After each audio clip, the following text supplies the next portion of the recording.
This is a 50% grey card, and it's designed to make sure that my video looks like this and not like this. These are the headphone 2s, and they're designed to make sure that my audio sounds like this and not like this.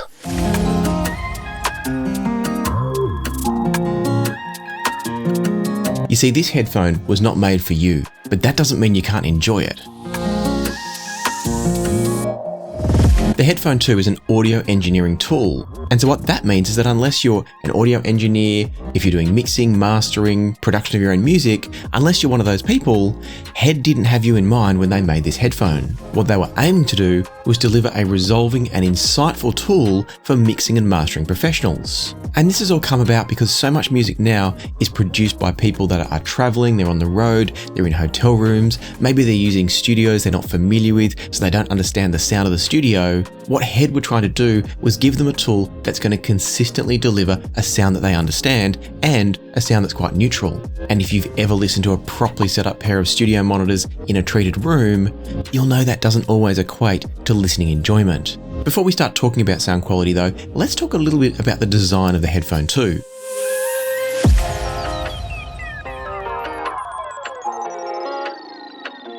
The Headphone 2 is built around a full-range AMT driver, and AMT drivers are quite unique. They're almost like the bellows of an accordion, except for the fact that the sound comes off the bellow mechanism itself rather than being pushed out through some sort of other opening. And so what that means is that as the driver is squished and expanded, the sound is actually coming off the fold of the driver. And the benefit of that is that it can push 4 times as much air as a traditional dynamic driver. And so that all leads to a driver system that's able to deliver the rapid fluctuations in music as quickly as they arrive. If you think about it, if what HEDD are saying about their AMT drivers is true, then an AMT driver like the one in the Headphone 2 can deliver the first transient, the second transient, the third transient, and the fourth transient, and I'm using transients just to represent the rapid fluctuations in sound. They can deliver 4 of those before a dynamic driver has even finished moving and then coming back to equilibrium from the very first one of those. That's a massively simplified version of the theory anyway. Something else that's really cool about AMT drivers is they've got a flat impedance curve just like planar magnetic drivers. If that terminology doesn't mean anything to you, what I'm really saying here is that the Headphone 2 looks the same, it presents the same type of driver characteristics to your headphone amplifier at every frequency. Whereas a dynamic driver, that can vary from one frequency to the next, and it can actually change the performance of the headphone depending on how it interacts with that headphone amp. That's not going to happen with the Headphone 2 or indeed any AMT driver. The Headphone 2 is also relatively easy to drive. I'm not going to go so far as saying it's super easy, but with an impedance of 41 ohms and a sensitivity of 89 decibels per milliwatt, you're going to get these up to dangerous listening levels with just 126 milliwatts. HEDD themselves recommend a minimum amplifier power of 200 milliwatts, and I think that's a good recommendation. You want your amplifier not to be stretched to its limits when driving these, so having that extra what they call headroom is a good idea. And so what that tells us is that the Headphone 2 is going to be one of those headphones that demands good quality amplification as opposed to high power amplification. But it's not all good news with the AMT drivers.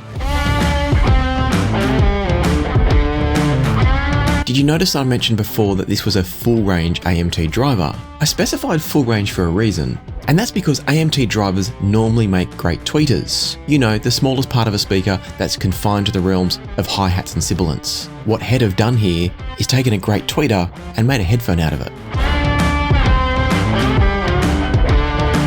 So what does that mean for tonal balance and frequency response? Well, thankfully they've paid great attention to the characteristics of the AMT driver used within the Headphone 2, and it produces not just a full range response in terms of what we can potentially hear, but it goes way beyond that. When we turn all of this into a listening experience, the Headphone 2 is all about clarity, speed, and transparency, but not harshness or glare. The bass is tight and tactile, it's neutral but not lean. They'll leave you wanting for punch and slam if that's what you're into, but they're not lacking bass from a neutrality point of view. They're not a fun headphone, but they're not meant to be. They're meant to be neutral and transparent, and for that they're brilliant. The staging from them is relatively intimate, but separation and image focus are fantastic. What you'll find as you listen to the Headphone 2 on a great system is they stretch the soundstage quite wide and it continues around before flattening out a little bit in front of you. Not that they're a wall of sound type headphone, but they don't have a lot of depth in the soundstage out in front. And I don't mind that. I'm normally a soundstage fan, but the width and the separation of sounds within the Headphone 2's soundstage is more than enough to keep me satisfied. So it's quick. It's really, really quick. It also has a well-balanced frequency response for those wanting neutrality and accuracy. It's beautifully built, and I haven't even mentioned the accessories yet.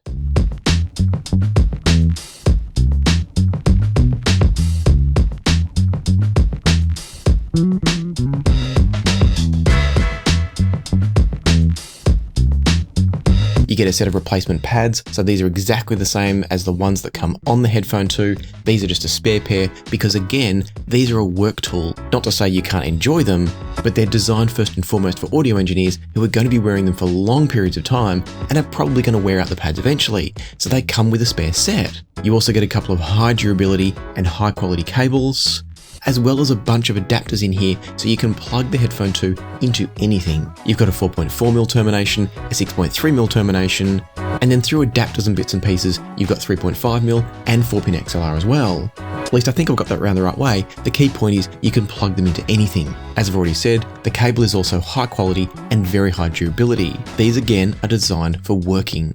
They're designed that they're going to be used in studios, they're going to be packed and unpacked out of a hard carry case, which by the way the Headphone 2 comes with as well, even with a little storage case there for your cables. That's a fantastic inclusion. And then it's also worth talking about just how well the Headphone 2 is put together. You've got great materials throughout with metal, carbon fiber, and either leather or some sort of synthetic leather. I didn't look into that, but it's very comfortable, very soft. The pads come on and off very easily if you do need to change them, or if you just want to take a peek at the AMT driver. And then HEDD have designed what they're very creatively calling their headband. And this is a new adjustment system that we've never seen before. The idea of this is you can adjust both the clamping force of the headphone using the top straps here, as well as the height of the pad, and therefore how low or high the ear cups sit on your head. It's a slightly fiddly adjustment system where you've got to remove the straps off the little nubbin thing here. And so you do have multiple adjustments to get it right. But I think once you get it right for you, unless you're going to be sharing this headphone with a whole lot of other people, if it's just you listening to them, you'll do this once and then they'll be forever comfortable. Now, just how well it works is a little bit hard for me to say because I've only got my own head to test it on. So I can't tell you how well it adapts to all different sizes and shapes of heads.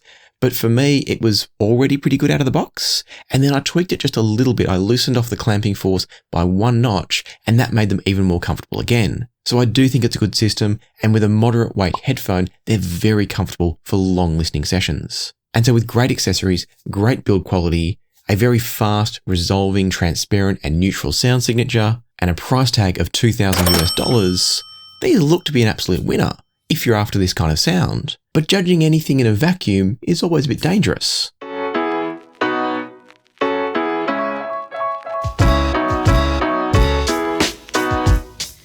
So let's take a look at a few comparisons you might be interested in. And I'm going to kick off with the Arya Organic. The Arya Organic is from HiFiMan. It comes in at $1,300. It's a very resolving and detailed headphone at the price.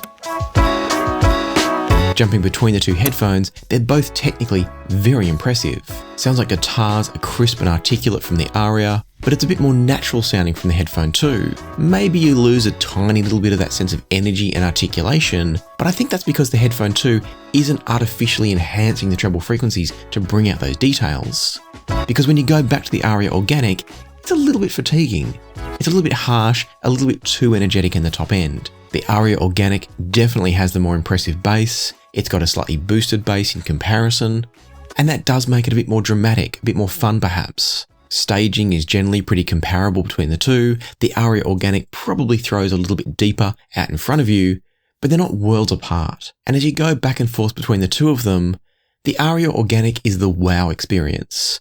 It's the one that you put on and you're initially blown away by. But the Headphone 2 is the one that's actually more accurate and correct and balanced over time. It's the one that never goes wrong on any track. The Arya Organic on a more aggressive system or a poorly mixed track is going to be a bit uncomfortable to listen to. Whereas with the Headphone 2, you're going to know it's not the best system or the best track, but you're not going to be in pain as a result. The Headphone 2 lets the music create the wow factor, not the headphone. It doesn't play any tricks, it doesn't enhance anything, it just lets you hear whatever's coming down that pipeline. And for that, I really respect it. There'll be some of you that prefer the Arya Organic, of course, particularly with the price tag being so much lower, but the Headphone 2 is definitely, in my opinion, the more true-to-life headphone. And so let's look now at a king of speed in the dynamic driver realm, and that's the ZMF Verite Open with its fantastic and responsive beryllium driver. The Verite Open delivers wonderful vocals, a really solid bass that's not enhanced, but it brings you along. It's got rhythm and drive to it where it's needed,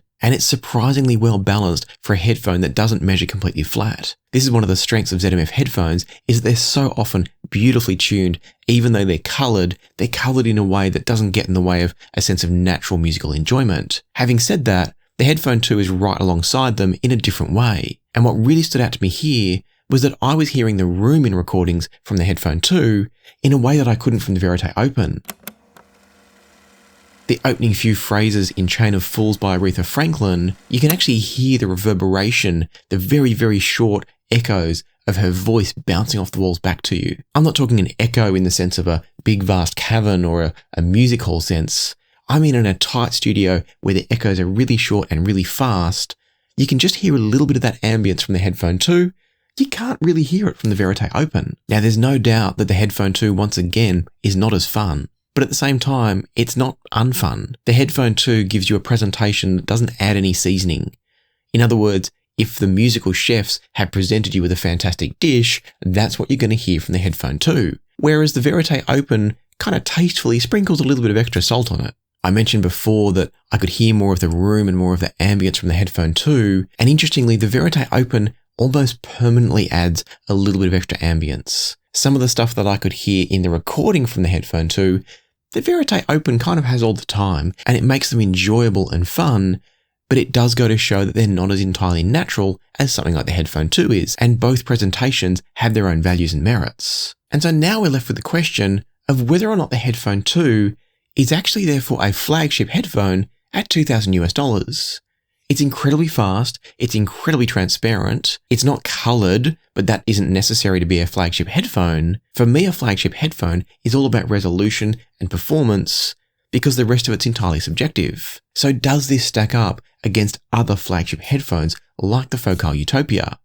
The Focal Utopia in comparison is immediately a little bit brighter in the top end and a little bit more fatiguing depending on the source chain and the music. Interestingly, vocals are actually richer and warmer from the Headphone 2. There's a bit more body in the mid-range, and some of that's going to be because there's less treble energy. What's really interesting as I go back and forth between these two is just how similar they sound, but the Utopia's got just a teeny tiny dash of something added to it. It's kind of like the Verite Open, but scaled back a little bit, in the sense of the Verite Open was more obviously coloured in very lovely ways. The Utopia does a little bit less of that, but it is still a coloured presentation compared to the Headphone 2. The Utopias deliver bass with a bit more punch and a bit more energy, and that does help to fill out the bottom end of the sound in a way that the Headphone 2 doesn't. And on the other hand, the Headphone 2 pushes the upper mid-range a little bit more forward, but only a little bit. I don't like headphones with lots of upper mid-range. I find it makes them harsh and shouty. The Headphone 2s go nowhere near that threshold for me, but they're definitely a little bit drier up there than something like the Utopia. As I went back and forth between them, the staging from the Focal Utopia is a little bit more expansive, again particularly in that forward back plane. But having said that, it doesn't separate the sounds or focus the image to me any better than the Headphone 2. The Headphone 2 from a clarity, transparency and responsiveness point of view is right there with the Focal Utopia. So if you're just looking for clarity, insight and speed, the Headphone 2 is probably the most you have to spend at $2,000 US. And so if you're paying an extra $2,000 to get to something like the Utopias, what you're really paying for is the choice of coloration.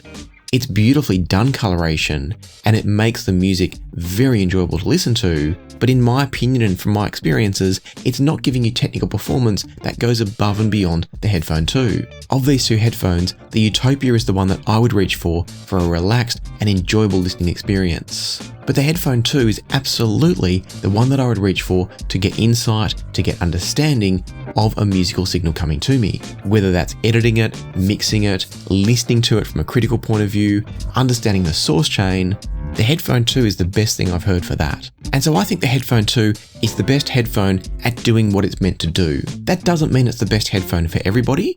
As I said before, it's not a particularly fun headphone, but it's enjoyable even though it's not fun.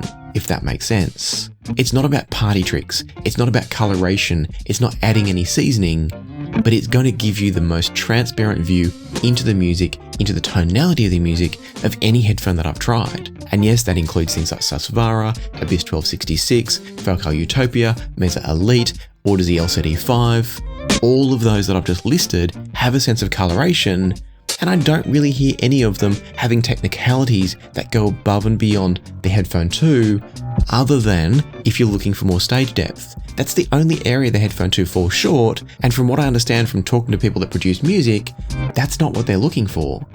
And so again, for what it's designed for, the Headphone 2 for me is the best of the bunch at that job. And so if that sounds good to you, I'll put some links down below where you can go and check them out for yourself. As always, a huge thanks to YouTube channel members, Patreon members, and to those of you that leave super thanks on videos here on YouTube. Your support is always deeply appreciated. If you've enjoyed this video, check out this one next. I think you'll really like it. And for now, happy listening, be kind to each other, and I'll see you here next time on Passion for Sound.